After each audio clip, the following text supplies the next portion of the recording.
Selective student ही नहीं है बल्कि टॉपर स्टूडेंट है इस परीक्षा के। 85 किसका स्कोर सुना है आप तक? 85 प्लस स्कोर था विवेक पांडे का।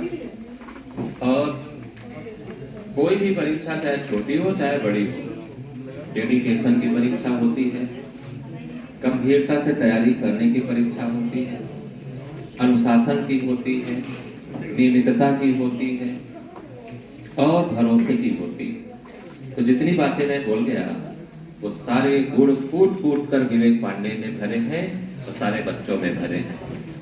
और एक भी क्लास अब्सेंट नहीं, एक भी टेस्ट अब्सेंट नहीं, और रेगुलरिटी को इस कदर बनाया कि रिजल्ट का पर्याय बन गए। हर क्षेत्र में रिजल्ट, लेखपाल का फाइनल रिजल्ट, अभी पीसीएस में भी रिजल्ट था, मेंस में चूंकि थोड़ा सा रिटन की तैयारी नहीं थी तो 3-4 महीना मिला। अभी आरओ का रिजल्ट भी आएगा, लगातार रिजल्ट है, हर क्षेत्र में रिजल्ट है, तो बहुत बड़ी उपलब्धि है। और संस्था के प्रति, मेरे प्रति इतना डेडिकेटेड कि वही मुझे याद आता है रामकृष्ण परमहंस का और स्वामी विवेकानंद वाला रिश्ता, उस तरीके के रिश्ते में तब्दील कर दिया है। तो बहुत ही शानदार है। देखो विशाल त्रिवेदी भी सिलेक्ट है, सब बच्चे हैं, सब खुशियां मना रहे हैं। 9 वर्ष की खुशी दोगुनी हो गई है। तो ये रिजल्ट ऐसे मौके पर आया कि नया वर्ष स्टार्ट हो रहा है और हम सब खूब जोश में है। रिजल्ट आने के बाद ये भरोसा जग गया है कि यहाँ से अनगिनत रिजल्ट बनते आए हैं और बनते रहेंगे। सिर्फ मेहनत करने की जरूरत है। जिन संस्कारों को हम बोल गए उन संस्कारों में बने रहने की जरूरत है। तो विवेक पांडे बोलेंगे कि कैसे इस तपस्या, लेखपाल के रिजल्ट बहुत इस बार तपस्या से बने हुए। टीवी स्किप का कार्यक्रम चला, हमारे यहाँ से कई बच्चों को टीवी स्किप की सिलेक्ट हो गए और बड़ा इंतजार, 2 साल, जनवरी में 22 में शुरू हुआ था और अब रिजल्ट जाके कंप्लीट हुआ। तो विवेक पांडे की स्पीच आज सब बच्चे सुनने को आतुर हैं और कैसे तैयारी की, किस तरीके से अपने मन को स्थिर रखा और बहुत बड़े रिजल्ट के लिए विवेक पांडे बने हैं, टॉपर है लगातार इस क्लास के।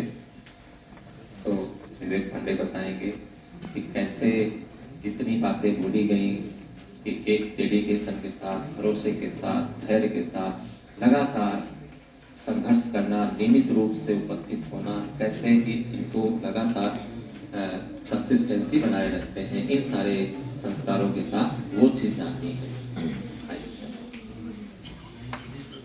आगे बताइए।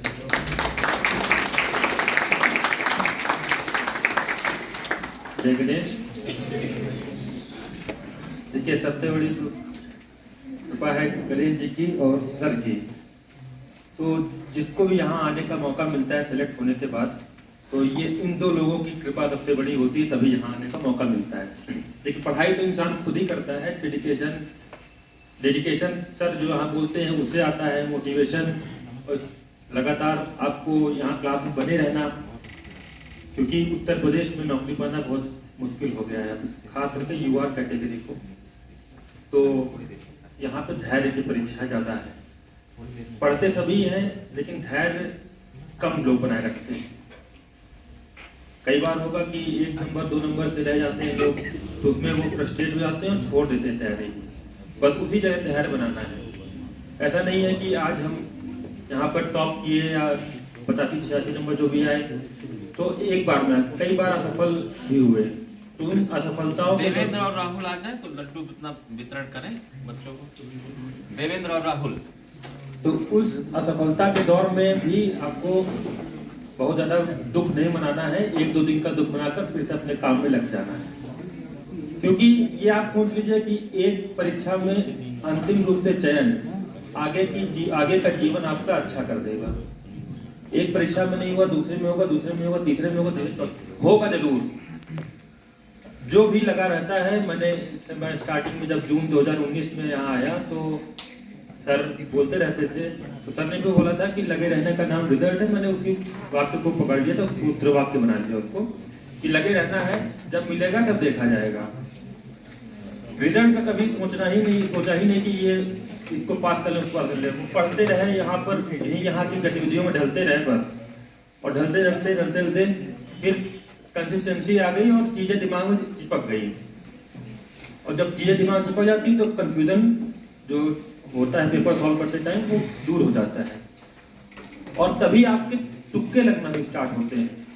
तुक्के सही होना तभी स्टार्ट होते हैं जब आपके दिमाग में कई चीज़ें चिपक गई, 70-80%, 90% चीज़ें चिपक गई तो 10% तुक्का लग जाता है। तो यही हुआ है लेखपाल में भी। ग्रामीण परिवेश का आप लोग जानते थे पेपर कैसा आया है, जिस लोगों ने दिया होगा या सुना होगा किसी से। तो ग्रामीण परिवेश का पेपर बहुत ही मुश्किल भरा पेपर था, क्योंकि उसमें सारी योजनाएं पूछी थी और योजनाएं भी शॉर्ट फॉर्म में लिखी थी। एग्जाम्पल जैसे प्रधानमंत्री ग्राम सड़क योजना था तो PMGSY लिखा था। अब जिसने उस योजना को कभी सुना नहीं, देखा नहीं, तो कैसे बता पाएगा। तो प्रॉब्लम ये थी। लेकिन यहाँ पर इकोनॉमिक्स में या किसी और के माध्यम से, टेस्ट के माध्यम से लगातार वो सब सुनते रहते थे, तो उससे हो गया। और यही ग्रामीण परिवेश ने ही सिलेक्शन कराया है और इसी ने लोगों को सिलेक्शन से बाहर किया है। तो ग्रामीण परिवेश मतलब UPSSC हमेशा कोई एक पेपर या एक सेक्शन ऐसा रख देता है कि वहीं से सिलेक्शन होगा, वहीं से आउट होंगे। हिंदी, मैथ्स और GS में लगभग कॉमन, GS में भी हालांकि यहाँ का बहुत बड़ा रोल, GS क्या हर चीज में यहाँ का ही रोल है, क्योंकि मैं कहीं और गया ही नहीं। मैंने कोई और टेस्ट सीरीज आज तक ज्वाइन नहीं की, मैंने कोई आज तक कोई बुक नहीं खरीदी यहाँ के अलावा, जो यहाँ सजेस्ट किया गया बस वही बुक। ज्योग्राफी की मेरे पास केवल परीक्षा वाली है और जो सर लिखवाते हैं कॉन्टिनेंट वो है, बाकी मेरे पास कोई और बुक है ही नहीं, सारे यहाँ के नोट्स। कई लोगों ने पूछा भी, 2-3 लोगों ने पूछा कि कहाँ से, क्या किस सोर्स को आप फॉलो करते हैं। मैं बस यही सोर्स है, जहाँ हम बैठे यही सोर्स है, मैं नहीं आप बताना ही चाहते। तो हर चीज आपके नोट्स में है। बात यह है कि एक बार में वो आपके दिमाग में चिपकेगी नहीं, उसको लगातार बार बार रिवीजन करते रहना पड़ेगा। और रिवीजन सबसे टफ काम है, पहले बता चुका हूँ मैं, लेकिन एक बार करना स्टार्ट कर दिया आपने, उसका थोड़ा सा आपको फायदा मिलने लगा, तो ये समझ लीजिए उससे अच्छा काम कुछ नहीं है। बाकी यहाँ पर सब लोगों का जो सपोर्ट है, जो आपके ऊपर कॉन्फिडेंस, मतलब मेरे ऊपर जो कॉन्फिडेंस हमारे अगल बगल लोग वाले लोग जताते हैं, उससे बड़ा मोटिवेशन मिलता है। मोटिवेशन छोटी छोटी चीजों से मिलता है। ऐसा नहीं कि आप किसी चीज को, किसी बहुत बड़े उनको सुनेंगे तभी, संदीप माहेश्वरी सुनेंगे, इनको सुनेंगे तभी मोटिवेशन आएगा। आपके अगल बगल ही मोटिवेशन मौजूद है, पर आपको उसको फील करने की जरूरत है, उसको समझने की जरूरत है। तो यहाँ पर जितने लोग भी आसपास बैठते हैं या जहाँ की बात करें, तो जिससे भी हमारी बातचीत होती है, लगभग सब लोगों का जो मेरे ऊपर कॉन्फिडेंस है वो कहीं ना कहीं बहुत मोटिवेट करता है मुझे, और आने वाली परीक्षाओं में भी सफल कराएगा ये जरूर। मेरा मेन एम तो समीक्षा अधिकारी है, फिर से कर रहा हूँ, और ये समीक्षा अधिकारी में फाइनल करना ही है।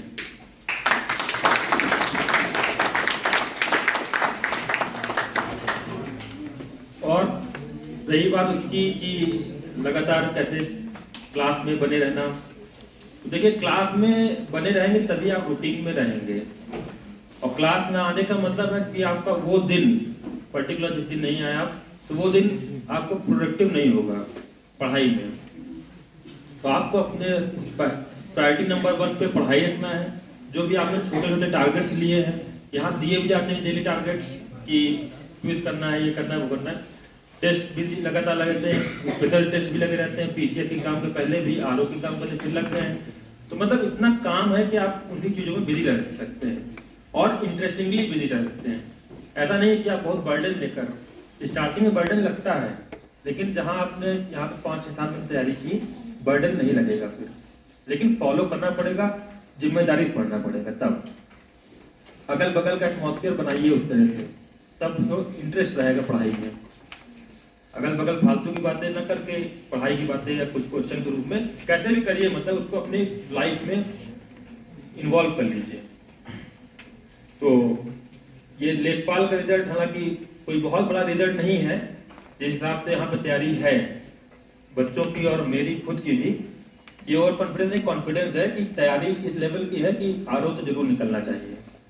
और लेखपाल हालांकि अब आजकल इतना दिक्कत हो गई है गवर्नमेंट जॉब की, कि पाना मुश्किल है उत्तर प्रदेश में।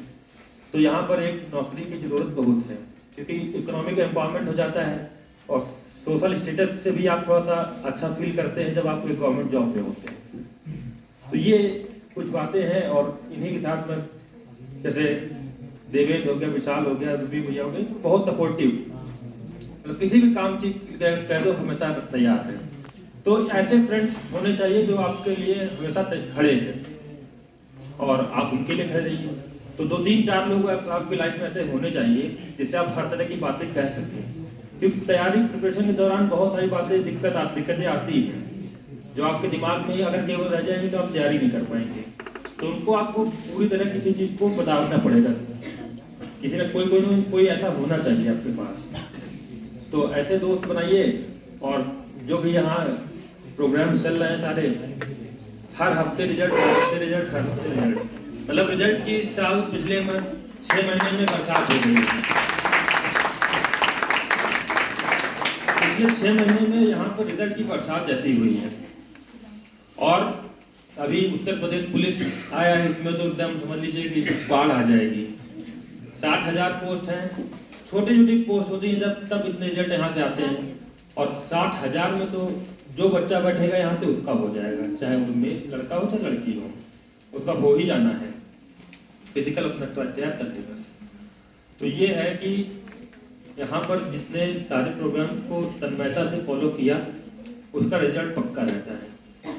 हाँ, क्विज में जो होता है थोड़ा सा कंपटीशन की भावना होनी चाहिए, कोई गलत बोले तो तुरंत बोलना चाहिए। तो हालांकि उस ग्रुप को बुरा लगेगा, लगने तो बुरा लगना है, लेकिन थोड़ा मतलब पार्टिसिपेशन आपका स्ट्रांग होना चाहिए। कुल मिलाकर बात ये है, किसी का विरोध करने की बात नहीं कर रहा है, बात ये कि आपका पार्टिसिपेशन स्ट्रांग होना चाहिए हर चीज में। यहाँ पर अगर पार्टिसिपेशन स्ट्रांग है तो आप उसमें सक्सेस जरूर होंगे एक ना एक दिन। तो धैर्य बनाकर रखिए। जितने लोग तैयारी में बैठे हैं यहाँ पर, हर सीट पे कोई ना कोई किसी न किसी विभाग का इंसान बैठा है आज, और आने वाले समय में वो वहाँ बैठेगा जाके। तो अपने आप को किसी से कमजोर न समझे, ना ही एक रिजल्ट नहीं आया किसी का तो कोई बड़ी बात नहीं है, दूसरा रिजल्ट आएगा, जरूर आएगा। ऐसा हमने बहुत लोगों के मुंह से सुना था कि अरे लगे रहो आएगा रिजल्ट, और उन्हीं लोगों ने बोला था जो कभी न कभी गवर्नमेंट जॉब में तैयारी करके गए पहुंचे हैं। उन लोगों ने कभी नहीं बोला कि लगे रहो जो लोग खुद नहीं कर रहे हैं, खुद नहीं करे, खुद तैयारी नहीं की है, खुद नहीं पा पाए, तो वो लोग कभी नहीं बोले कि लगे रहो। उन लोग समय मत खराब करो इसमें, वो लोग ये कहेंगे। लेकिन जिसने पाई है नौकरी, जिसने मेहनत करके पाई, वो यही कहेगा लगे रहो, एक न एक दिन रिजल्ट जरूर मिलेगा। तो मतलब यही है कि एक न एक दिन रिजल्ट मिलेगा, तो इसके लिए आपको लगा रहना पड़ेगा। एक दो असफलताओं से घर पर रो कर बैठने का काम नहीं होना चाहिए। नहीं आया अगले बार में आएगा। अगर मेरा 2017 में मेरा बैंक में 0.25 से रुका, तो उसी में समय हो जाता है तो हो जाते हैं। बैंक में नौकरी भी उतनी मजेदार रहने की, इतना ज्यादा वर्कलोड हालांकि सब में है, लेकिन उसमें ऑफिशियल नौकरी बगा के बैठो वहां पर तो ठीक है, जब नहीं हुआ तो नहीं हुआ, उसमें लगे रहे। लेकिन धीमे धीमे आते आते जीएफ में मैंने कभी नहीं सोचा था कि मुझे इतना आ जाएगा। सही बात तो ये 19 में मैंने ज्वाइन किया जून में, उसके बाद धीरे धीरे हमको नहीं लगता था इतनी जीएफ मुझे कभी दिमाग में चढ़ भी पाएगी, क्योंकि इसीलिए मैं बैंक की तरफ पहले चला गया था कि बैंक वाला हो जाए तो छुट्टी मिलेगी। लेकिन जीएफ धीमे धीमे ऐसी आई कि बहुत बढ़िया आ गई। तो इसमें सारा क्रेडिट है गणेश भगवान के बाद वो सर का ही है, क्योंकि पेपर में जब सॉल्व कर रहा था, मुझे आज भी याद है लेखपाल का ग्रामीण परिवेश, पहली बार में मैंने 13 क्वेश्चन किए 25 में। अब हमने बोला 13 में तो होना नहीं है, फिर हमने भगवान का नाम लेकर देखा जाए लोग और मेरा सेंटर भी एकदम बनारस में था, काल भैरव मंदिर के जस्ट जुड़ा हुआ था, मतलब काल भैरव बाबा जाने के जो होगा। फिर थोड़ा दिमाग स्थिर करके मैंने दिया, और जो अगले 8 किए वो 8 के 8 सही हो गए थे। उन 13 में 2 गलत थे, लेकिन 8 के 8 अगले वाले 8 थे जिसमें काल भैरव का नाम लिया। तो भगवान की भी मतलब आप धर्म भी रखिए, कर्म भी करिए। कर्म करेंगे, धर्म से चलेंगे तो 100% सक्सेस मिलनी ही मिलनी है। ऐसा नहीं है कि आप पूजा ना करिए खाली पढ़ते नहीं, वो सब भी जरूरी है। मंदिर जाना, वहाँ जाना आपके माइंड को बड़ा कूल लगता है। तो ये सब चीजें बहुत जरूरी है लाइफ में। तो धर्म के साथ साथ कर्म करिए, सफलता अवश्य मिलेगी। और जितनी बातें सर बोलते हैं वो आप एकदम दिमाग में उसको चलाया करिए। सर ने ये बात बोली है तो कुछ ना कुछ इसका जरूर फायदा होगा, उसको फॉलो करिए, रिजल्ट आते जाएंगे। रिजल्ट की कोई बड़ी बात नहीं है। और जिस तरह से सर ने मेरे पर विश्वास जताया तो हालांकि कहीं ना कहीं उसका फायदा भी मिलता है। आप मोटिवेटेड रहते हैं। मोटिवेटेड रहना पढ़ाई सरकारी नौकरी तैयारी में सबसे बड़ा रोल प्ले करता है। और मोटिवेटेड कैसे रहना ये आपको सर्च करना है, और यहाँ आएंगे तो रहेंगे जरूर। बस ये है, बाकी किसी कुछ पूछना है तो पूछ सकता है।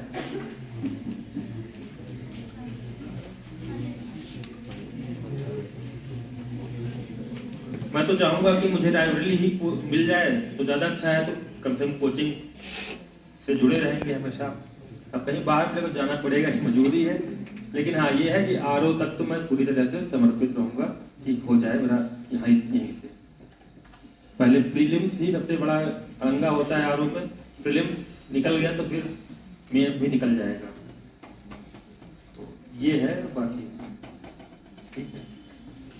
जॉब के साथ पढ़ाई कैसे कर पाएंगे? हाँ, जॉब के साथ देखिए, अगर आपका डेडिकेशन है तो आप जॉब के साथ पढ़ाई कर सकते हैं। वो आपको टाइम निकालना पड़ेगा, टाइम निकलेगा नहीं अलग से। अगर 4 घंटे का टाइम है 12 में से सिर्फ, हाँ 4 घंटे का टाइम, 4 घंटे बहुत है। 3 घंटे पढ़िए, 1 घंटे आराम करिए। 3 घंटे बहुत है। 4 घंटे का टाइम बहुत है। 3 घंटे आप पढ़ लिए तो विशाल जैसा दिमाग, और 3 घंटे बहुत है।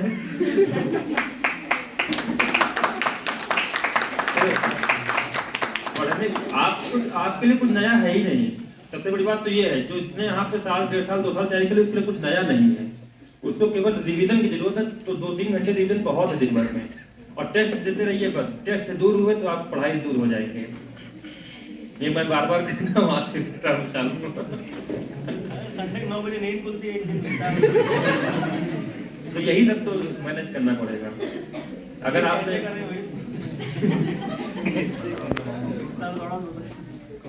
तो यही है। थैंक यू, जय गणेश।